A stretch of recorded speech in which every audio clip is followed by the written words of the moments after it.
Hello everyone and welcome back to the channel. Today's video we're going to be taking a look at another of Accurascale's latest releases, and this is the much anticipated Class 89 Badger, which has been produced for exclusively to Accurascale and Rouse of Sheffield. You can only buy it from either the Accurascale website or at Rouse of Sheffield.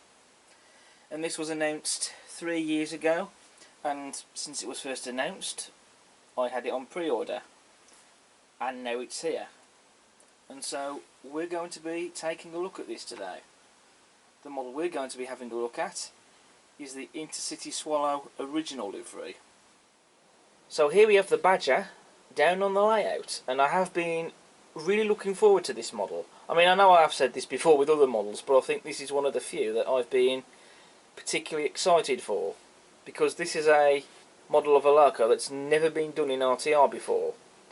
However, I have to be honest, for me all wasn't as it seemed when I first got the model. I will be honest, this is actually the second model that I've had, because with the first model I actually received the wrong model. Now, I didn't realise it straight away when I first bought it, but soon I started seeing comments appearing online about this problem, that people had also been receiving the incorrect models. So I double checked this with the order when I first pre-ordered it, when it was first announced basically, and sure enough it was clear that I had received the incorrect model. The one I had ordered was in the Intercity Swallow livery, but in its original condition, whereas the model that I actually received was the loco in the same livery but in its present day condition basically.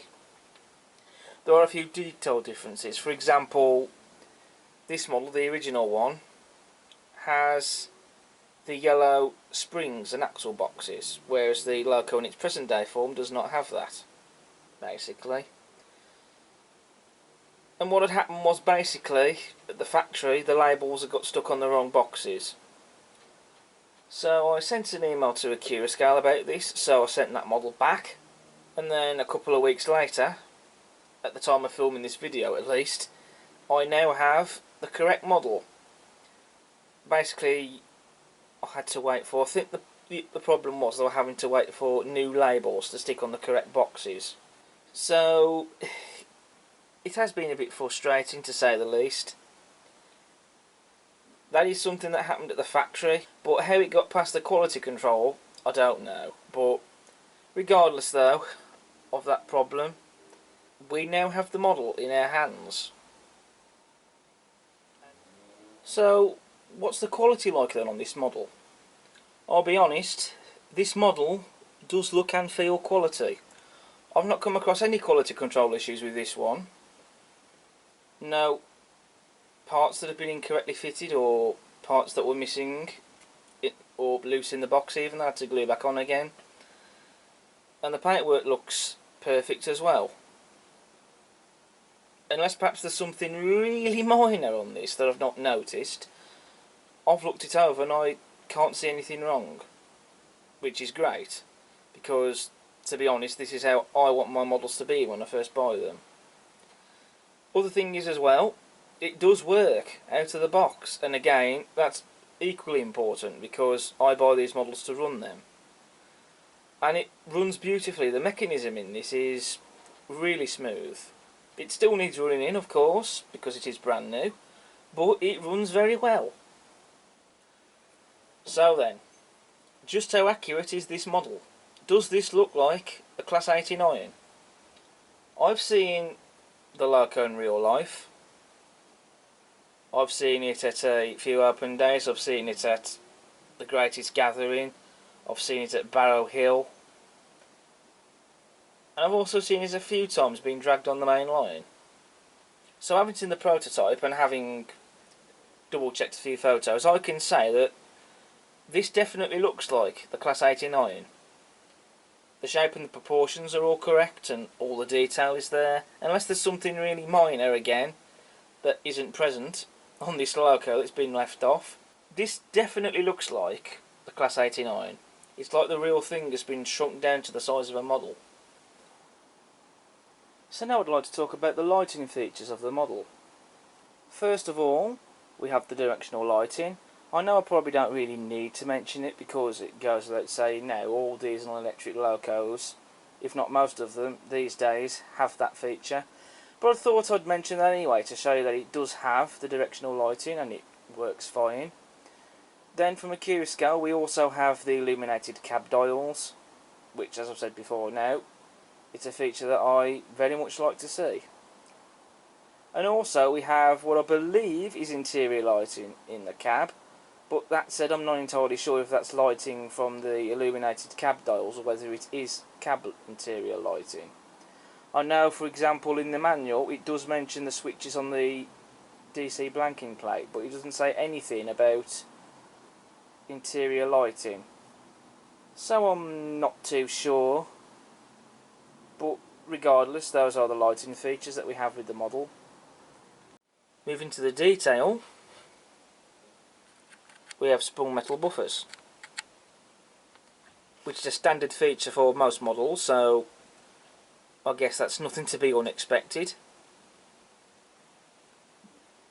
They are really nicely painted as well as being made of metal, so that's nice.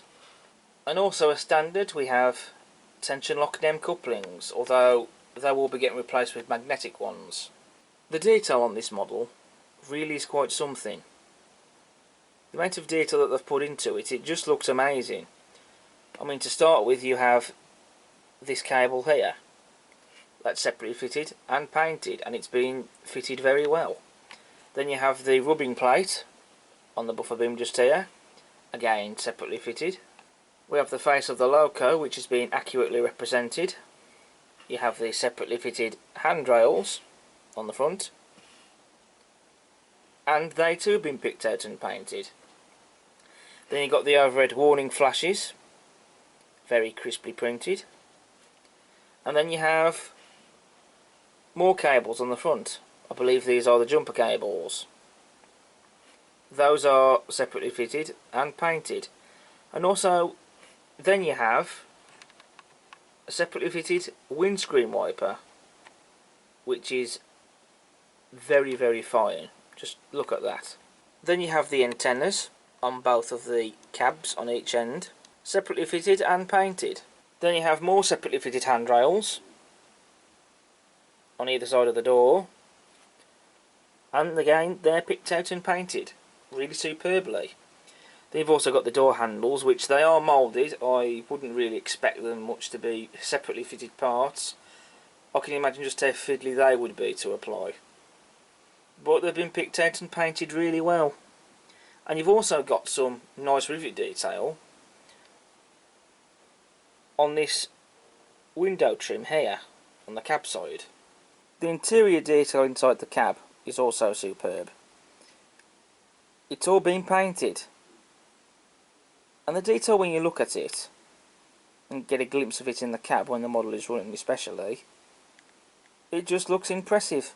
And if I say so myself, the interior detail on this model has been very well done.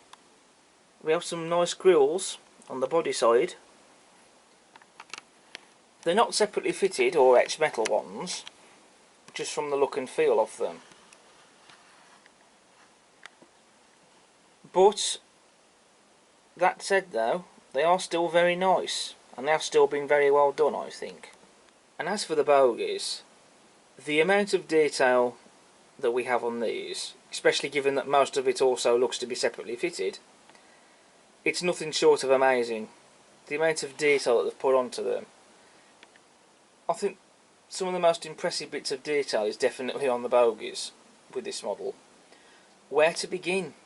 You've got the footsteps, and the tread detail on those are very nice. Then you have the axle boxes and the springs, just here. And these have been picked out and painted. Then you've got the amount of pipe work that you can see on here, all separately fitted, as well as other separately fitted bits of detail such as this and That there, again, all there and separately fitted. They really have put a lot of detail into this model. And you can see we also get more separately fitted underframe detail here, and that's been painted. And then you have the battery boxes, and they are very nicely detailed as well. Got some very nice detailed bits on there that have been painted, and it just looks really nice. The roof isn't especially interesting to look at on this loco, and that's fair enough, but you do have this separately fitted grille though, and that looks to be an etched metal part that also has some very nice rivet detail on there, and I think that looks really impressive. But this particular area is the most interesting for the roof of the loco. You have a pantograph on here, which this pantograph does have a servo motor, just like their Class 92. Now, I cannot demonstrate this because I do not have DCC, but I'm sure there'll be other channels out there that will show that. But it does have a servo motor, so you can use DCC to control that. But for those of you like myself who have analog, you can still lift the pantograph up like so and have it raised. And I think the pantograph is very well done. Not to mention all the rest of the detail we see there too. Separately fitted and painted. We also have another grille just there. Again, that's an etched part and separately fitted. And purely just for the sake of things, I'll show you the other end of the loco. All the details are there, separately fitted, painted, etc. And again, on the other end you have painted sprung metal buffers. Now at this point I'd like to talk about the livery, which is also stunning. I think the application on this is top notch. I can't see any imperfections anywhere at all, any paint chips or blemishes, etc. It's all been done to a high standard. And the livery, as you know, I went for the Intercity Swallow livery, which I think looks beautiful, especially on this loco. We have the white, then you have the red stripe under here, and then of course you have the grey. I believe this is a falcon grey. And not only is the paint job superbly done, but they've also got the colours right as well. And then of course you have the correct style Intercity font and the swallow logo, and the printing on that is also done to a very high standard. Then you have the nameplates and RSPB plaque, which is the RSPB logo. You do get etched nameplates and an etched plaque supplied in the accessory bag, and I shall be fitting those. And although the etched nameplates of course I think are better, I still think that the printed ones that you get on the loco are equally just as good. I think that the printing is again very good. Then you have other printed details such as the overhead warning flashes, the loco's running number, a builder's plate, and the top's data panel. And then I'll show you the other side of the loco, just because. And the detail on this part is mostly the same, except for the amount of grills that you see on the body side, on this side of the loco. And also the battery boxes here, they're different to the ones on the other side. But other than that though, the rest of the detail there is pretty much the same. But I just thought I'd show the other side anyway, just so that you can see all of the model. For other details I thought I'd mention, this model is fitted with a 5-pole motor, and it has 2 flywheels, one on each end of the bogies, and it's all-wheel drive as well. It has a metal helical gearbox, I hope that's pronounced correctly, and that's for maximum performance and slow speed running. And it has gearing arranged, so the locomotive can achieve a minimum scale top speed of 125 mph. Also, the couplings on this model are kinematic, as I'll show you. This model does not have a magnetic removable roof panel. For this, if you want to fit a decoder or even get to the dip switches, or blanking plate switches, however you choose to call it I suppose, you do need to take the body off. It's the same story with the Class 92 from memory. That does not have a magnetic removable roof panel either. I would have thought that they would have done a roof panel though on these models like they have done with the diesels, but it's not the end of the world, to be honest. I don't think it detracts from the model too much. And if anyone is interested about the switches on the blanking plate, I have been going through the manual, and basically goes through the marker lights for the front and the rear, and the daylights option as well, and the nights option as well. So that's what the switches are for. And I will just take you through the accessory packs and what we get. So we have a few bits of detail in here, including the screw link couplings and the air pipes and these bits of detail. Also you get a couple of knuckle couplings in there as well, as you can see. Those are the drop head buckeyes. And then you have your nameplates and the plaques to fit to the model. So I have gone through the detail on this model. I've covered pretty much most, if not all, of the detail that's on here anyway.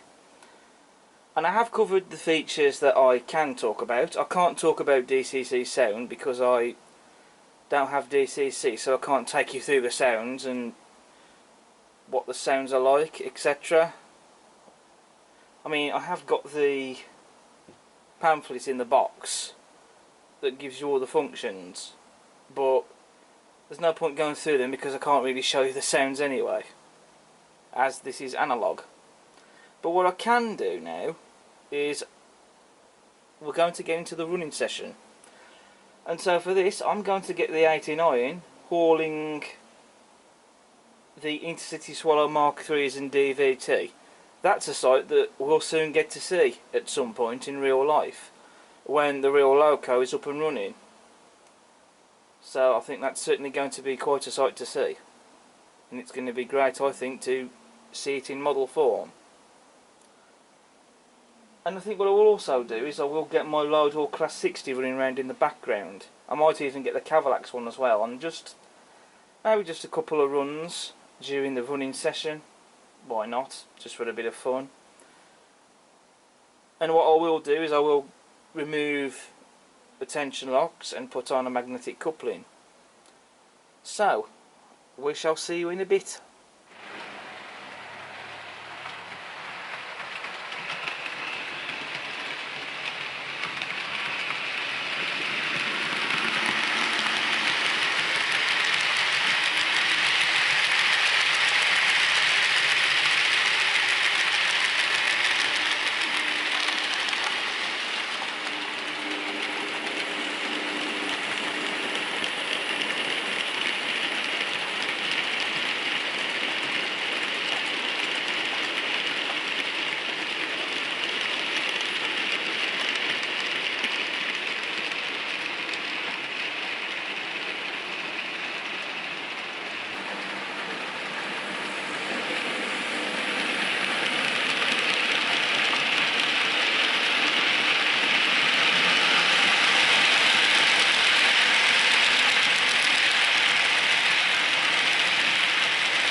So that's the running session over with the Class 89 Badger, hauling the Intercity Swallow Mark IIIs and DVT. And I have to say, this rake went so well with this loco. I know some people are probably thinking, why not use Mark IVs on a DVT? Well, I don't have any Mark IVs or a Mark IV DVT. Whether I do decide to get any in the future, maybe, I don't know. We'll see. But I did really enjoy seeing this running around with the Mark IIIs and the Mark III DVT though. I thought that was quite an impressive sight, and a sight that we will soon get to see in real life at some point, when the real loco returns to traffic and when it's able to pull trains on the main line. So that, I suppose, gives you a taste of things to come, albeit in model form, I guess. I think for the running session it went pretty well for the most part, except for the fact that after finished filming I had this running round for a bit, and then I came back into the shed to find that the coupling had come out of the NEM pocket. So the loco got uncoupled from its train, it went into the back of the DVT, and the DVT was just lying on its side. The loco has sustained no damage whatsoever.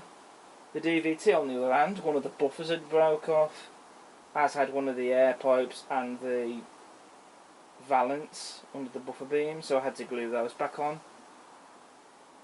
But apart from that though, that's really it. But that's not really a fault of the model though, to be fair. But it does just to show that it is quite robust considering it sustained no damage at all, genuinely. But anyway, what are my thoughts on the Accurascale Class 89? Has it been worth the wait? Because we have had to wait 3 years for this. I would say yes. I think it's been worthwhile waiting for. I mean, genuinely, I don't really, to be honest, mind that much really in waiting for these models. I'm more than happy to just wait for them to be released. And, you know, I think for the most part, most of the time, I think that the wait is usually worth it, to be honest. And I would say that with this model, it's no different. I think the Accurascale Class 89 is a superb model. I mean, if I had to pick out a criticism, you know, it would have been nice maybe if we had a magnetic roof panel so we can get to the PCB board easier without having to just remove the body. Like what they do with the diesels, it would have been nice to have seen that on this model, but that's a minor criticism though, to be honest. I still don't think that that really detracts from the model. It certainly doesn't take anything away from it. I think it's stunning. It really is a beautiful model, and it just looks fabulous in this livery. I mean, to be fair, all the other liveries look nice, but this was the one that I chose. Although I have to say, I think the executive livery is certainly tempting. Oh boy. But I think the Class 89, stunning model. If you had one of these on pre-order and you're still waiting for yours, you're not going to regret waiting for it, because it's going to be a stunning model. It is a stunning model. So the wait will definitely have been worth it, that much I can tell you. Or, if you don't have one of these, I believe they're still in stock in the Rails of Sheffield website. I don't think they're in stock on the Accurascale site, but I know there are some on the Rails of Sheffield site. So if you are interested in one of these, I'd say go for it, if this is a model that you are interested in buying. It's just stunning, and you know, regardless, no matter what livery, whether you want the Intercity Swallow, the original one just here, or the present day condition of the loco in the same livery, but just some differences. It doesn't have the aerials on the cab roofs or the yellow axle boxes and springs, and I think the warning flashes are different. Correct me if I'm wrong with that one. It's basically the same livery, just with some differences. And then you got the executive livery, the original livery, and the G&R liveries. Whatever livery you go for, I think it's a stunning loco, especially in model form. To me, it just seems to look fantastic in any of those liveries. So whatever livery you go for, whichever one takes your fancy, I'd say go for it. I don't think you'll be disappointed by it. I certainly am not with mine, and I'm really going to enjoy having this running around on the layout for many years to come, I'm sure. The question is though, do I give in to the temptation of wanting maybe a second one? I mean, there are other things I'm going to want, so maybe I'll have to hold off, but who knows? Who knows what could happen, I guess. Whatever will be, will be. But I absolutely adore this one. So, to sum up then, the Accurascale Class 89, stunning model. The detail is superb. It looks and feels quality. Can't fault the quality. Regardless though of the error that was made at the factory mixing up the box labels. You know, those things happens, I guess. Sure, it was frustrating to receive the wrong model, but I've got my one here now, so that's all that matters. So I'm not going to dwell on that. You know, it has got, again, great features on it. And I think the price as well, I think it's a fair price for what we're getting. So, if you're interested in buying one of these, consider it. I definitely recommend you buy one. So that's the end of this review for the Accurascale Class 89. I've really enjoyed filming this one. Not that I don't enjoy doing any of my other reviews, but this one I have particularly enjoyed filming. But if you like what you see though, please do consider subscribing to the channel. It won't cost you a thing. Hit that like button and check out all my other videos that I got on the channel. But until the next time, I'll see you again soon. Take care. Bye bye.